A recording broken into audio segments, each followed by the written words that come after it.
So crazy part of the story, I sold it. The company that bought it never launched it. I had worked so hard for women to finally have one, and they couldn't access it. And again, I was letting everybody down. And so I thought, this just isn't gonna work, not on my watch. So I went to the company and I said, give it back to me. And they said, wait a minute, we just paid you $1 billion for it. And the company was going through some of its own change internally. They got a new CEO, and I went back and said, give it back. They didn't. So I sued them because they didn't meet their performance obligations. And I got it back for $0, but we kept the $1 billion, and that's what I invest.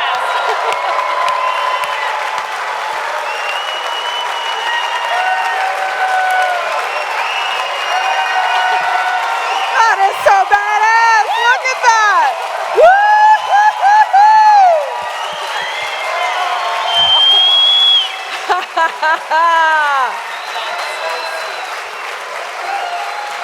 That's a badass. And so now, Cindy, what do you plan to do with the $1 billion company that you got back for free? I'm going to make it $1 billion product, and you're about to see its ads. And by the way, I'm going to take that $1 billion and create $1 billion worth of wealth for women. We're already on our way.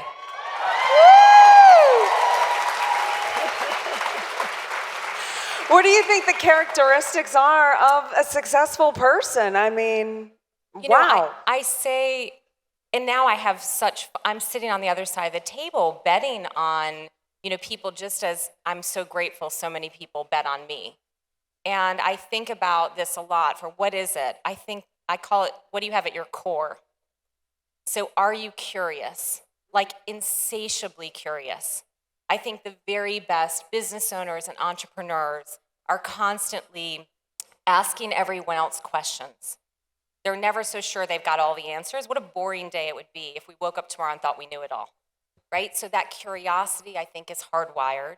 I think that they're owners to the core. They own it. They own the mistakes, the failures, as much as they own the successes. And when they do something, they go all in.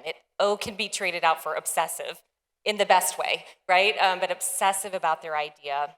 I think they're relentless. I know resilient is maybe the more, the nice way to say it. I think it's relentlessness in seeing it all the way through. And I think the final piece is they're exceptional at picking who comes alongside them. No one gets there alone. None of us get there alone. There are people who will be extraordinary contributors to our success. And what I would say to you is make them owners too. Freaking love that. How do you pick the people around you? How did you pick those 32? What are you looking for the people around you? And that's part one. And then part two is, if someone doesn't meet the standard, are you like nice about it and let them stay? What do you do? Oh, you can't. I mean, that's your job. I think it's culture first. I think when I interview people, pedigree is, I don't give a crap. I care about whether or not they have the same values and that they fit in that culture. I say there are 6 choices you have to make to come work for me. We won't go through all of the 6. Ownership is the paramount but I want to of hear. that. What are they? We want to hear. Don't you want to hear? Okay. You've got to choose to be an owner through and through, and my commitment to them is that I make them an owner. Everyone who's come along with me has had skin in the game, and it makes them make decisions very differently. And wait, time out. What does that mean, an owner? They buy into the company, to the stocks? They have stock. Okay, got it. Anyone who's worked for me has always had, so our success is a collective success. And actually what it helps with is, if somebody doesn't fit, it's not just that you are holding them accountable. Everyone sitting to their left and right is holding them accountable because they're owners too in what this ultimate finish line is going to look like. So you got to choose to be an owner. You got to choose to be bold. I mean, fortune favors the bold. We all know that. I wouldn't be here without making bold choices all, along my career. You too, to sit in this audience today. You got to choose to be quirky. That's a weird one. But what I mean by that is individual. to really authentically show up as yourself. And if you're in an environment that tries to take that away from you, that tries to homogenize sameness, leave. Because you will only be your most successful when you are in an environment that accepts all of your quirks. You've got to be learning. I said that already, right? What a boring day. I mean, you all, A+, right? You're all here committed to that already. We choose to be family in our environment. I think, the group that bonds locks arms. Like, you can certainly disagree behind closed doors, but locked arms against the world. And the final is, I think you have to choose to be appreciative. And there really is, all of this is a choice. Every day when we wake up, we're making a choice on how we're going to go through that day. And I think that attitude of gratitude in our darkest moments, and we had really, absolutely the company going to zero moments all along the way, we still were grateful that we were in this position, awestruck, if you will, that we had this opportunity to break through for women. I love that. But here's the dichotomy. It's, you always hear, follow the money or follow your passion. Yeah. But it seems like you've figured out a way to do both. Well, yeah, I think you have. So you won't wake up every day and put it all in, especially when you're being punched in the face, if you're not deeply passionate about the idea. However, I would say you can decide the destination that is big, the biggest outcome, because if you don't do that, you'll never build the roadmap to it. Think of what that ultimate big, big goal is, and then put it aside, you know what it is, and then show up every day and do the work. But as you're doing that work, you're laddering up to what you want that outcome to ultimately be. I love that.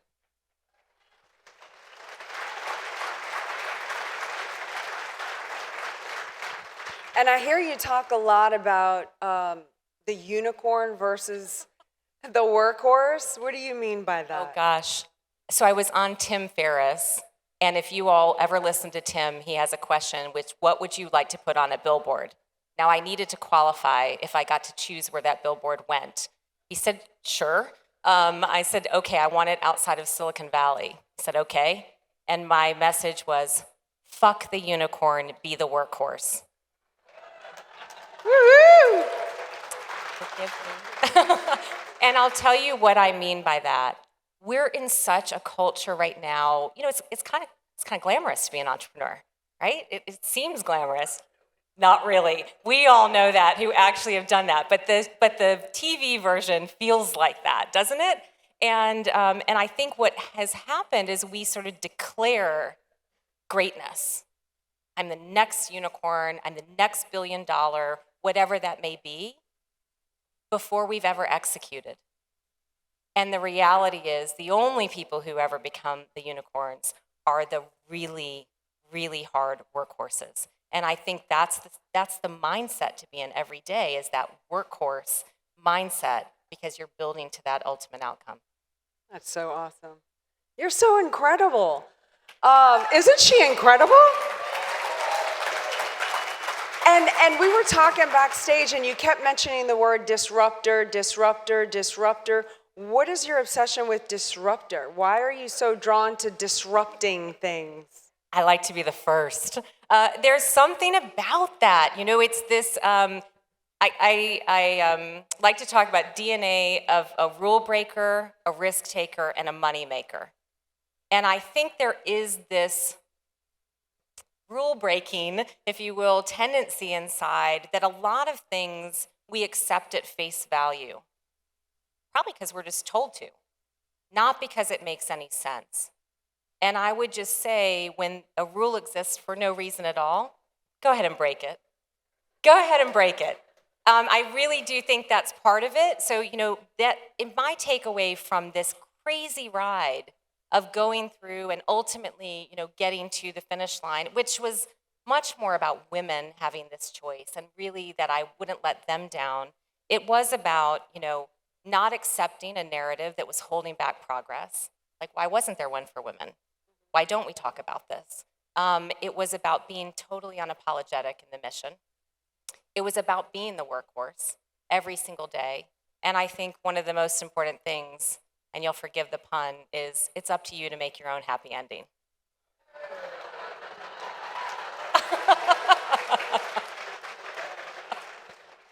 Now that you're on this side, what do you wish you would have known, or confidence, or what is the one thing that you wish you would have had sooner? Ooh, I wish somebody had told me never to take money from the wrong person. Why? And in my very first company, it was called Slate, I got to this place where, we were tiny, and I was the CEO, the salesperson, the lawyer, you name it. And we got to a place where we could start to scale. Well, it was hugely capital intensive to build out a whole sales force. So I thought I'll go partner it with somebody who already has an established sales force, and they ended up investing in the company. The ink was not dry on that contract before our philosophies went like this: how we compensated people, what we believed the rewards would look like, and that was painful. And I think when you're, in this mode and you need the check, I need this check to just be able to scale, what you often forget is you're choosing to. It's your company. Do you want them to be part of it? And that was a really painful year because they were in for a whole year before I could get somebody to come and buy them out. Now, the good news is, if they'd only listened to me, they would have made 40x their money, but whatever. What does a girl in pink know? Yeah. So, you've had so much success. What is your love life like? Ooh. Do you have like a guy that can, Ooh.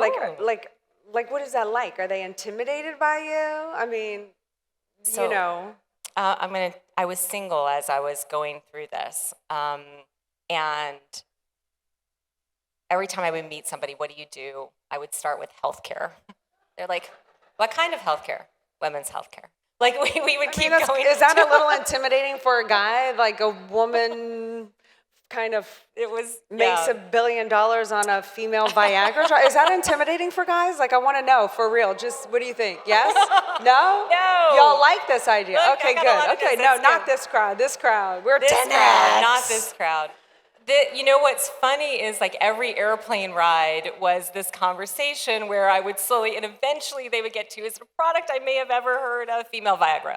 And their answer from most guys were, female Viagra? I'm female Viagra. And this was my comeback. The guys won't like this. I would say, if I had a nickel for every guy who told me that, I wouldn't have had to sell my company for $1 billion. But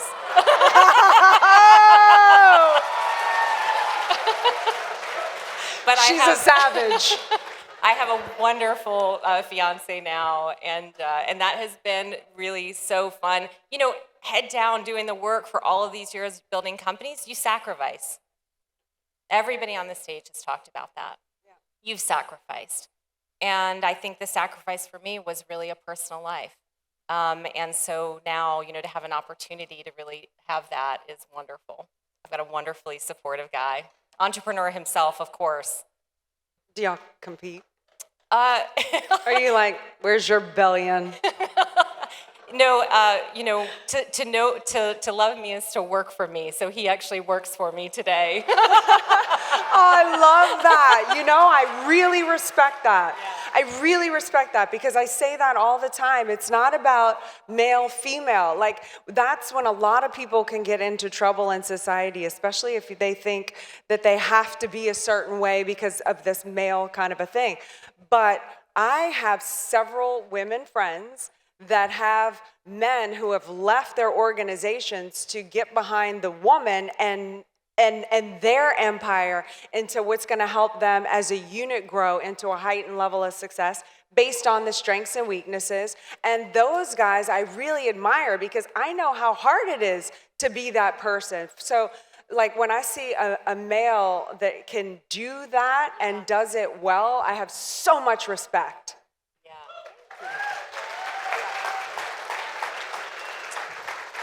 Because I always like to keep it interesting. Both my ex and my fiance work for me, so that's a fun dynamic as well. But it really is about. I'm full of crazy.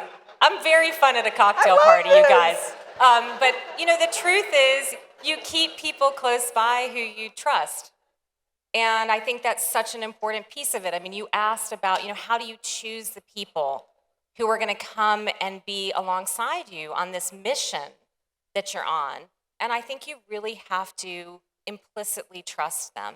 So that's always, my big brother works with me today. I mean, it's really a lot about that. I have to tell you this one story. I was on a podcast not that long ago with Adam Carolla, and we were talking about this. Like, he said, give me your go-to interview question. Like, what is it? You're saying, Cindy, that it's cultural. Like, how do you decide? Here's my go-to question. What is the first way you ever made money? Now, what's interesting is people will answer that question with their first job. They'll say, right out of school, I got something, I worked as whatever, and I'm like, mm-mm. And it's funny, I was interviewing a woman a couple years ago. She works for me in Dallas, and I said, what's the, first, Dallas is here. And she goes, well, I was a babysitter, and she caught it in a second, and she's like, wait, that wasn't the question. And she said, but that's not the first way I ever made money. I'm like, okay, tell me.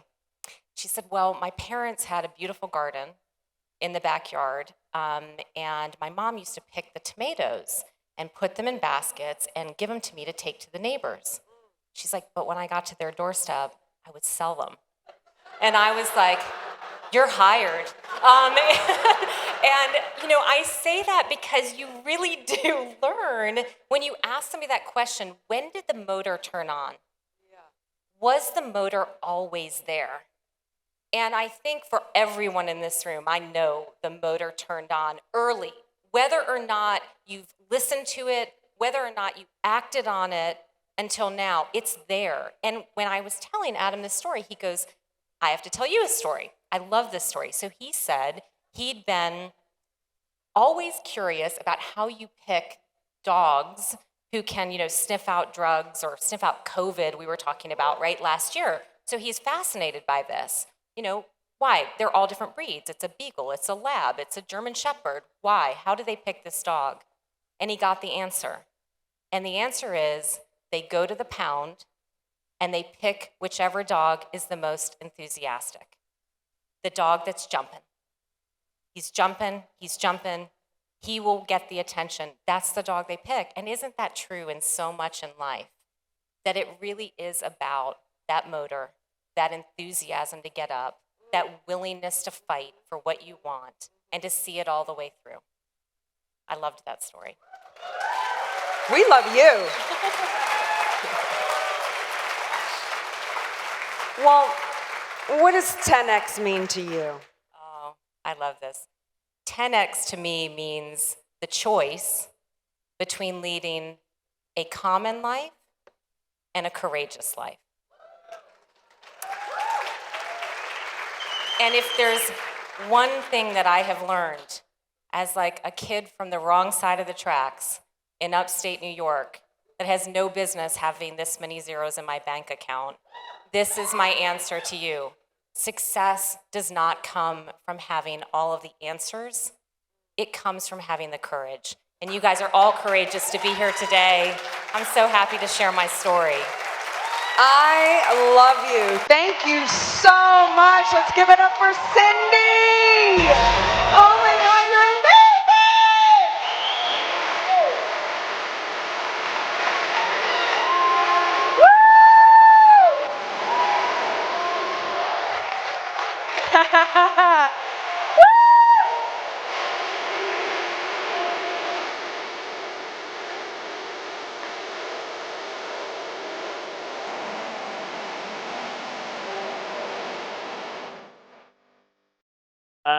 Complete and total savage dressed in pink. Let me sell it to you for $1 billion, get it back for nothing, and go make another $1 billion. That's some Grant Cardone shit right there.